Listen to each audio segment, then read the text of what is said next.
आपसे एक बहुत ही सीधा सवाल पूछता हूँ। अगर कल आपको एक शानदार नई कार मिल जाए, चमचमाती हुई, लोग आपकी तारीफ करें, पड़ोसी जलें, रिश्तेदार कहें, वाह क्या गाड़ी ली है, तो क्या आपको लगेगा कि आप सफल हो गए? लेकिन क्या आपने कभी सोचा है कि वही कार जो आज आपकी शान लग रही है, कल आपकी सबसे बड़ी परेशानी बन सकती है? आज हम बात करेंगे कार लोन ट्रैप की, उस जाल की जिसमें फंसकर लाखों मिडिल क्लास लोग अपनी मेहनत की कमाई, अपनी सेविंग और अपनी फाइनेंशियल आजादी खो देते हैं। आपकी सैलरी 25 या 30 हजार है, लेकिन दिल करता है 8 या 10 लाख की गाड़ी लेने का। शोरूम वाला कहता है सर सिर्फ 10 से 12 हजार EMI में ले जाइए। बैंक कहता है लोन तुरंत मिलेगा।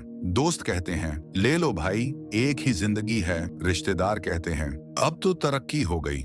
और यहीं से शुरू होता है असली खेल। पहली सच्चाई, कार कभी असली एसेट नहीं होती। जैसे ही आप गाड़ी शोरूम से बाहर निकालते हैं, उसकी कीमत 15 से 20% गिर जाती है। एक साल में 30%, 3 साल में आधी। मतलब आपने 8 लाख दिए और कुछ साल में वही गाड़ी 4 लाख की भी नहीं रही। ऊपर से आपने ब्याज भी दिया, यानी डबल नुकसान। दूसरी सच्चाई, EMI आपकी आजादी छीन लेती है। हर महीने EMI, petrol, insurance, service, repair, toll, parking, tax, accessories और छोटे छोटे खर्च मिलाकर हजारों रुपए उड़ जाते हैं। और फिर आप कहते हैं इस महीने सेविंग नहीं हो पाई।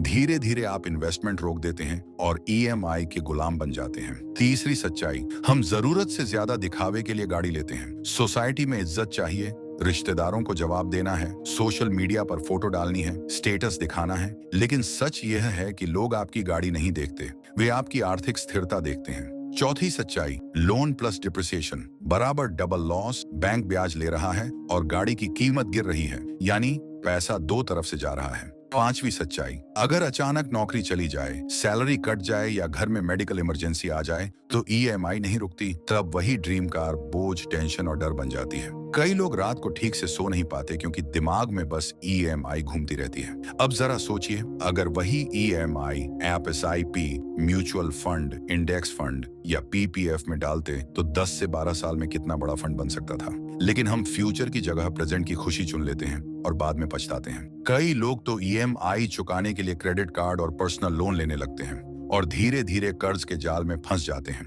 जहां से निकलना बहुत मुश्किल हो जाता है। कई बार लोग सिर्फ दूसरों से आगे दिखने के लिए महंगी गाड़ी लेते हैं, चाहे उनकी इनकम उस लायक हो या नहीं, और फिर पूरी जिंदगी EMI चुकाते चुकाते थक जाते हैं। वे छुट्टी पर नहीं जा पाते, बच्चों की अच्छी पढ़ाई नहीं करा पाते, माता पिता की मदद नहीं कर पाते, क्योंकि हर महीने सबसे पहले बैंक का पैसा कट जाता है। धीरे धीरे इंसान सपनों से समझौता करने लगता है और खुद को समझाने लगता है कि यही जिंदगी है।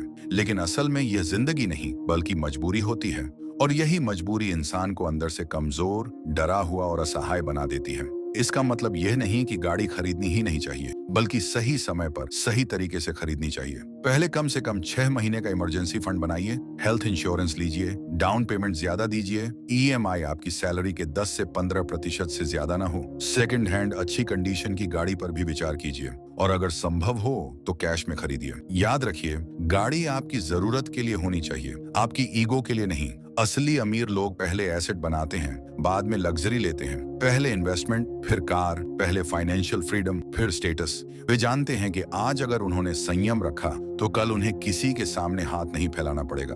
वे अपने पैसों को अपने लिए काम करने देते हैं, न कि खुद पैसों के लिए काम करते रहते हैं। अगर आप 3 से 5 साल धैर्य रखकर सही जगह निवेश करें तो वही गाड़ी बिना लोन के खरीद सकते हैं, और तब वह बोझ नहीं बल्कि आपकी मेहनत, धैर्य और समझदारी की जीत बनेगी। याद रखिए, जो आदमी EMI पर जीता है वह जिंदगी भर काम करता है। जो आदमी बिना कर्ज जीता है वह जिंदगी कंट्रोल करता है। आज आप जितना कम कर्ज लेंगे, कल उतना ज्यादा आत्मविश्वास, सुकून और आजादी पाएंगे। कार आपकी पहचान नहीं है, आपकी सोच आपकी पहचान है। इसीलिए आज से दिखावे से दूर रहिए।